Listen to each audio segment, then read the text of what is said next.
मुख्यमंत्री अशोक गहलोत अपने मौजूदा कार्यकाल के अंतिम बजट में प्रदेश के बिजली उपभोक्ताओं को कई सौगातें देकर मास्टर स्ट्रोक खेल सकते हैं। इन सौगातों में बिजली सबसे बड़ी चर्चा फ्री बिजली को लेकर है। दरअसल गहलोत ने पिछले बजट में हर माह 100 यूनिट तक बिजली उपभोग करने वाले उपभोक्ताओं को 50 यूनिट बिजली फ्री देने और इससे ज्यादा बिजली खर्च करने वालों को अनुदान की घोषणा की थी। उम्मीद यह है कि इस बजट में सीएम गहलोत फ्री और अनुदानित बिजली का दायरा बढ़ाकर हर घर तक फायदा पहुंचाने की कोशिश कर सकते हैं और इसके साथ ही राजस्थान में पावर सेक्टर में आईटी के सफल क्रियान्वयन के लिए नई बिजली कंपनी की घोषणा भी प्रस्तावित है। सूत्रों के मुताबिक वित्त विभाग के स्तर पर इस बारे में हाई लेवल मंथन चल रहा है। गहलोत के बजट में 8वीं नई बिजली कंपनी आईटीकॉम की घोषणा हो सकती है। ऊर्जा विभाग की तरफ से आईटी कंपनी बनाने का प्रस्ताव भेजा जा चुका है। सीएम गहलोत के बजट में ऊर्जा विभाग को भी उम्मीदें हैं, जिसमें किसानों को दिन में बिजली देने के लिए सिस्टम इंप्रूवमेंट पर फोकस रहेगा। वहीं इसके अलावा जयपुर डिस्कॉम में बढ़ते उपभोक्ताओं के हिसाब से नए दफ्तर खोले जा सकते हैं। इसके अलावा सीएम गहलोत के बजट में स्मार्ट मीटरिंग पर भी फोकस रहेगा। हालांकि बजट आने में अभी 4 दिन शेष हैं, लेकिन सीएम की प्रस्तावित बजट घोषणाओं को लेकर ऊर्जा महकमे में बड़ी एक्सरसाइज शुरू हो गई है। इसके पीछे का कारण यह बताया जा रहा है कि इस बार के बजट के क्रियान्वयन में काफी कम समय मिलेगा और सीएम की मंशा है कि जिस सोच के साथ बजट घोषणा की जाए उसे संभवतः इसी वित्तीय वर्ष से लागू भी किया जाए, ताकि बजट लोगों के लिए नजीर बन सके।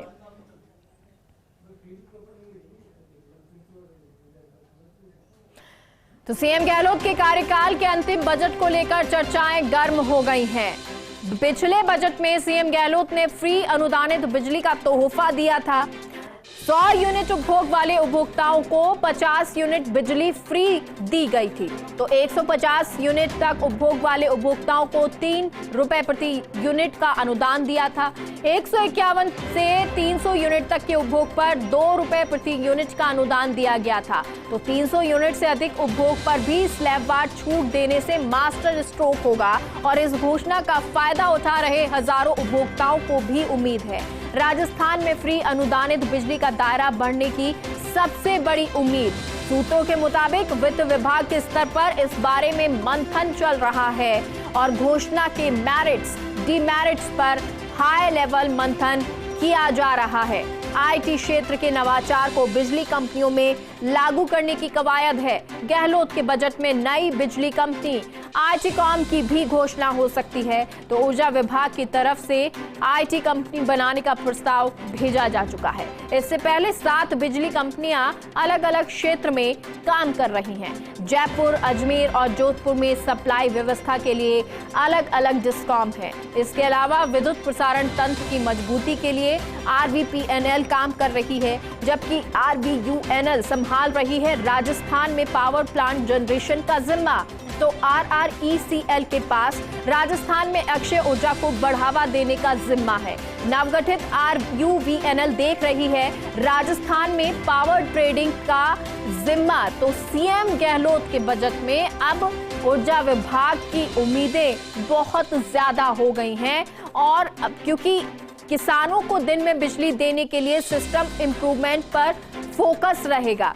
प्रदेश में कई जगहों पर 400 केवी, 220 केवी, 132 केवी और 33 केवी के जीएसएस की बजट में घोषणा हो सकती है। ये बड़ी घोषणाएं ऊर्जा के क्षेत्र में हो सकती हैं। इसके अलावा कई मौजूदा जीएसएस के अपग्रेड होने की भी उम्मीद है। तो सीएम गहलोत के बजट में ऊर्जा विभाग की उम्मीदें ऊंचाइयां छू रही हैं, लेकिन क्या इस बजट में ये घोषणाएं होंगी? अभी फिलहाल हाई लेवल मंथन चल रहा है। इसमें मेरिट्स डीमेरिट्स पर बातचीत की जा रही है। डिस्कॉम प्रशासन ऊर्जा विभाग को नए दफ्तर खोलने का प्रस्ताव भेज चुका है। जयपुर शहर, जयपुर ग्रामीण और अलवर सर्किल में एक एक दफ्तर का ये प्रस्ताव है। साथ ही तय मापदंड से अधिक उपभोक्ता वाले सब डिविजनल का भी प्रस्ताव। अकेले जयपुर शहर में अगर बात करें तो वहां पर भी और उसको लेकर भी कई घोषणा हो सकती है। 48 लाख से अधिक बिजली उपभोक्ताओं के लिए पूर्व में घोषणा हो चुकी है और ऐसे में उम्मीद ये है कि इस बजट में सभी उपभोक्ताओं के लिए भी घोषणा होगी। सभी उपभोक्ताओं के बिजली मीटर स्मार्ट करने की घोषणा हो सकती है।